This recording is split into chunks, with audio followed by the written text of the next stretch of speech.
أعوذ بالله من الشيطان الرجيم. بسم الله الرحمن الرحيم. نحمده ونصلي ونسلم على رسوله الكريم. أما بعد. InsyaAllah kita teruskan bacaan daripada kitab Al-Ahadis Al-Muntakhabah. Pada hadis yang seterusnya, masih lagi dalam bab kalimah tayyibah, dan ini hadis terakhir untuk sub topik beriman dengan perkara-perkara yang berlaku selepas mati. An Abi Hurairah radhiyallahu anhu anna Rasulullah sallallahu alaihi wasallam qala, daripada Sayyidina Abu Hurairah radhiyallahu anhu, bahawasanya Rasulullah sallallahu alaihi wasallam telah bersabda, lamma khalaqallahu al-jannata qala li Jibril idhhab fanzur ilaiha. Tak kala Allah Subhanahu Wa Taala telah menjadikan syurga, maka Allah Subhanahu Wa Taala telah berfirman, memerintahkan kepada Jibril, idhhab fanzur ilaiha, pergilah dan kamu tengoklah kepada syurga itu. Fadhahaba fanadhara ilaiha, maka Jibril alaihi salam pun pergi dan dia telah melihat, memerhatikan syurga itu. Summa jaa, kemudian dia datang, faqal, dan dia berkata, ay Rabbi wa izzatik la yasma'u biha ahadun illa dakhalaha. Wahai Tuhanku, demi Tuhanku dan keagunganmu, sesungguhnya tidak ada sesiapa pun yang mendengar tentang syurga ini.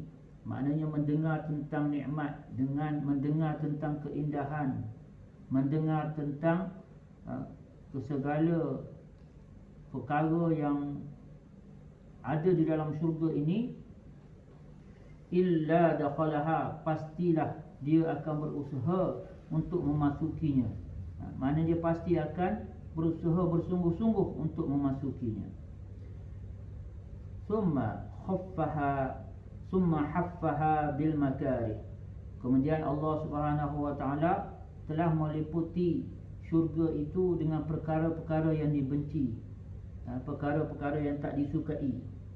Apa maksud yang tak disukai? Yang tak disukai oleh nafsu, perkara-perkara yang merupakan larangan, yang berkait dengan hukum hakam, yang berkait dengan perintah, suruh dan jangan, hukum hakam syariat, yang biasanya nafsu tidak suka, bil makarih.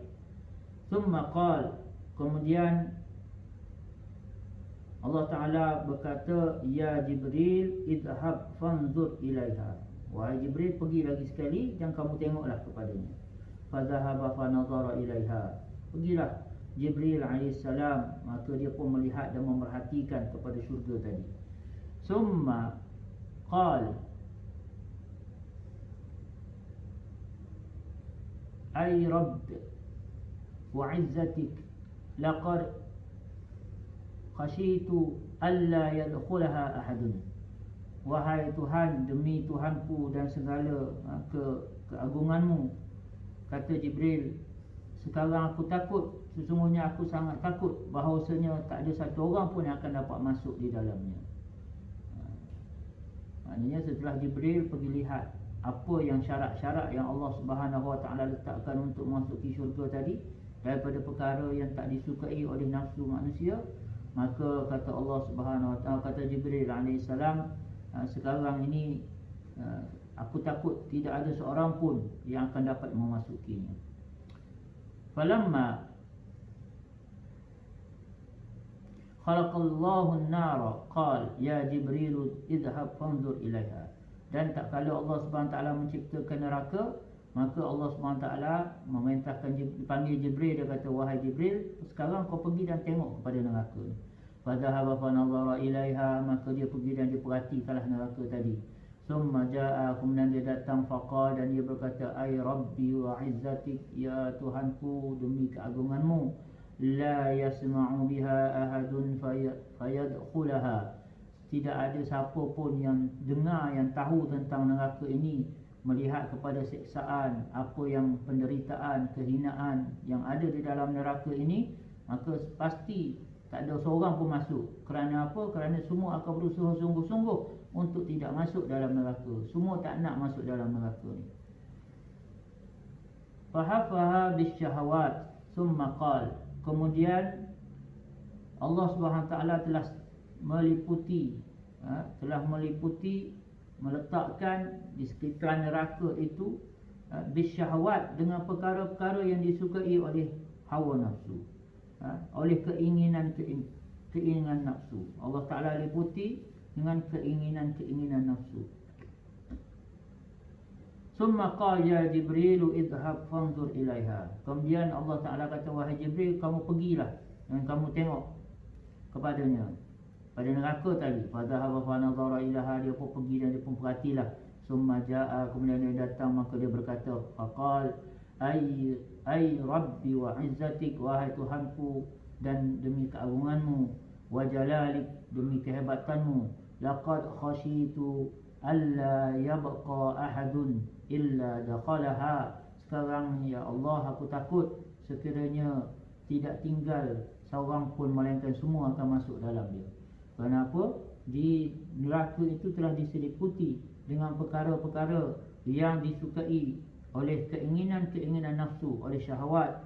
Maka sangat mudahlah untuk manusia melakukan perkara-perkara yang akhirnya akan menjerumuskan dia ke dalam neraka.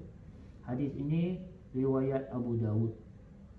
Dia alhamdulillah terdengar satu hadis Nabi SAW, yang mana Nabi SAW bagi tahu cerita macam mana bila Allah Ta'ala ciptakan syurga neraka, dan apakah yang Allah Ta'ala letak sebagai syarat-syarat untuk seseorang itu dimasukkan dalam syurga ataupun dalam neraka. Maka kita dapat lihat di sini, syurga dan neraka itu ia sebenarnya dipenuhi dengan apa yang perlu menjadi perjuangan kepada manusia. Dia bukan macam-macam tu, mudah-mudah dia macam tu. Nak masuk syurga dan tak nak masuk neraka ni, dia dipenuhi dengan perjuangan, kerana kedua-duanya diliputi dengan perkara yang bertentangan dengan kita. Nak masuk syurga, tapi syurga ni hebat, nikmatnya hebat, kesenangan, kemewahan, kebahagiaan yang ada dalam syurga tu memang hebat. Tetapi yang menjadi syarat nak masuk dia tu juga adalah perkara yang sangat tak disukai oleh nafsu kita. Begitu juga neraka itu, semua orang tak nak masuk neraka. Tempat yang dahsyat, tempat yang penuh azab, penuh penderitaan, penuh kehinaan. Semua orang tak nak. Tetapi di sekeliling neraka itu dihiasi dengan perkara-perkara yang sangat disenangi oleh syahwat kita. Maka inilah perkara yang kita nak sedar, dan kita kena sentiasa usahakan macam mana seluruh kehidupan kita adalah kehidupan yang akan bawa pada kita kejayaan, iaitu dengan cara apa? Kita bawa agama dalam kehidupan kita. Kita taat seluruh perintah Allah, cara yang ditunjuk ajar oleh Nabi SAW. Maka itulah, barulah kita ni sedang menghala jalan kita tu menuju kepada syurga Allah Subhanahu wa ta'ala. InsyaAllah semoga Allah bagi taufik untuk kita faham, kita amal sesuai yang kita dapat sampaikan pada sebagai yang lain, insyaAllah. A'udzubillahi minasyaitanirrajim. Bismillahirrahmanirrahim. Alhamdulillahi rabbil alamin, hamdasy syakirin wa syukru lahu syukral hamidin. Allahumma salli ala sayyidina Muhammad wa ala alihi wa sahbihi ajma'in. Rabbana ighfir lana dhunubana wa liwalidina warhamhum kama rabbawna shighara. Rabbana zalamna anfusana wa illam taghfir lana tarhamna lanakunanna minal khasirin. Allahumma ya awwalal awwalin, ya akhiral akhirin, ya rahimal masakin, ya dzal quwwatil matin, ya dzal jalali wal ikram. Allahumma ya Allah, Engkaulah Tuhan yang tiada Tuhan melainkan Engkau, satu-satunya Tuhan. Engkaulah yang telah menciptakan langit dan bumi, yang menciptakan dunia dan akhirat, yang menguasai setiap ciptaanmu.